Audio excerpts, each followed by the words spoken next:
Catherine Rockwell here. Okay, the last panel, Pamela Oldham.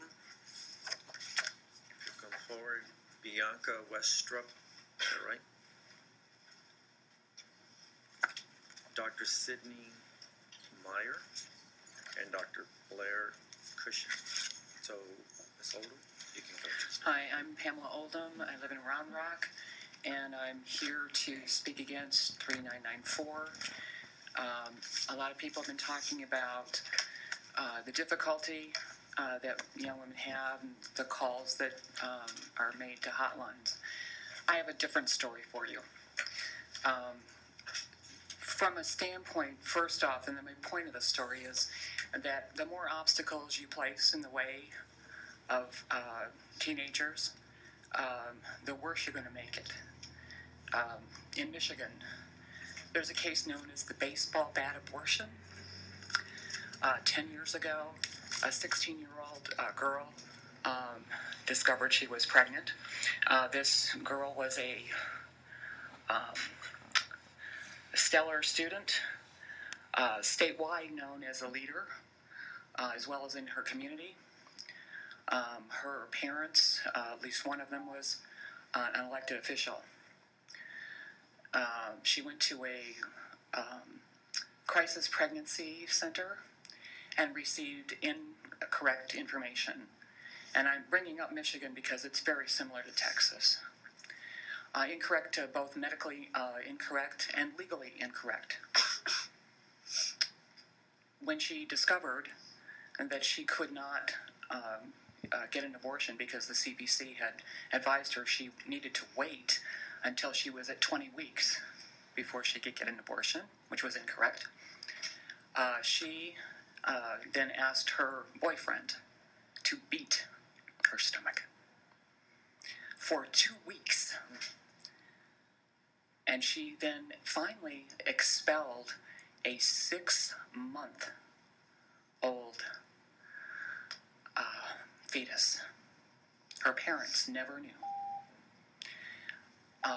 So I urge you not to make this more difficult. Thank you, Ms. Oldham. Any questions? Okay, is it Bianca? Is it Westrup? Yes. Go ahead. So I'm coming to testify against HB 3994. I do volunteer work with an organization that provides practical support to those seeking abortion, such as giving transportation and child care or lodging. And many times we do get referrals, we get referrals from people from minors that need these services, and many of these minors aren't fortunate enough to have parents that they can trust, to get consent from, to even hold their hand through the whole process.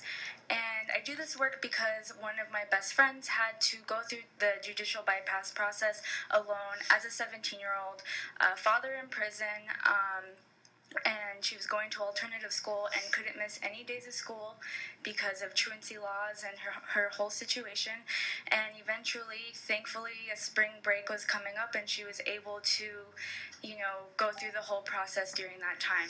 So, as you can see, it's very, very difficult for minors to go through that process.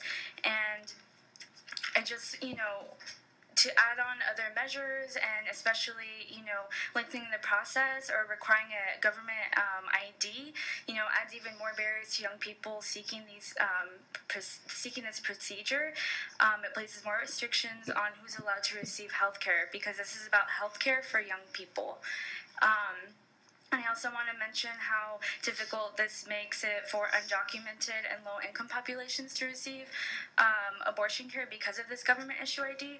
And I also want to mention that it makes it really difficult for transgender individuals who have some of the highest suicide rates in this country, to get IDs that reflect their gender identity. So how can we expect them to feel comfortable going through this process? We need to be thinking about transgender individuals as well. So once again, I oppose HB 3994.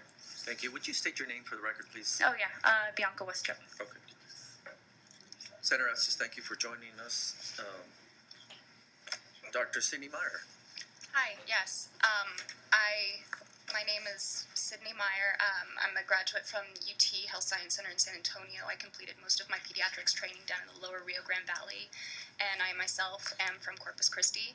I came prepared to tell you all of the horrific stories I've seen from the back alley or really across the border abortions I've seen spike up in the past 2 years. However, I would like to address Senator Taylor's concerns about severing the parental relationship with the child.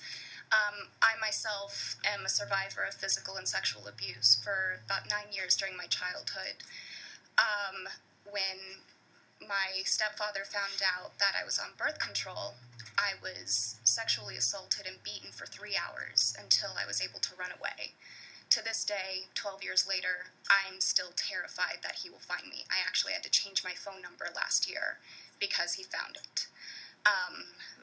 I couldn't imagine having to go into the same Nueces County, which is above 10,000 people, where he had his drinking buddies, all of his friends from work, and try and testify to get an abortion. I couldn't imagine having to go. I couldn't imagine that. So I know you've been inundated with all of the stories that our patients have experienced, but I see these in my patients every day, and I would strongly urge you to consider the children's rights at stake. Thank you. Thank you, Dr. Meyer. Senator Taylor. Thank you, Doctor. I appreciate that, and I think that for those of us that are pro-life up here, we are thinking about the children. Thank you. Any other questions? Dr. Blair Cushing. Good afternoon, Senators. My name is Blair Cushing. I'm here representing myself, and I'm testifying in opposition to this bill. Recently graduated from medical school 2 days ago. And I think that any physician can tell you that within the course of their training, there's certain patients that never leave you. And I have a couple examples of that. I had the opportunity to participate in an elective rotation at a very high-volume family planning clinic in Texas this past fall after full implementation of HB2. And I've seen that we have already set the barrier so high that there are young women who are taking measures into their own hands as best as they know how. And they're turning to the internet, and they're looking for other methods to go about inducing their own abortions. And one of my very first patients at that clinic happened to be a 15-year-old young woman who had a series of repeat vaginal infections, which to me is automatic red flags that there has to be some history of abuse or neglect or something else is happening at home for this to be going on. And I remember when we went to go do her procedure that my preceptor removed a ball of organic material, for lack of better terms. It essentially looked like a ball of dirty grass. And at the time, he looks at me kind of quizzically because he doesn't really know what it is either. And we later discussed it with the patient and with some of the other staff members, and apparently this is becoming an increasingly common thing that there's young women who are finding on the internet that you can use a mixture of various herbs to attempt to self-induce an abortion. While that's not true, she is certainly that she would self-induce an abortion in that way. She is certainly setting herself up for a host of other potential issues by having done that. And it only elevates the fear for me of how many more young women are going to attempt to take these matters into their own hands when our one key piece of the safety net that would allow them to have access to services which they would otherwise find to be prohibited to them, if that were to be eliminated, how many more young women are we going to find in situations of having problems that will cause them reproductive difficulties far further into their lifetime as a result of what they attempt to do to themselves? Thank you. Any questions? Congratulations. Thank you very much. Well, thank you, ladies. Is there anyone else that wishes to testify on, for, or against House Bill 3994? If not, we will close public testimony. I want to thank everybody for coming to testify.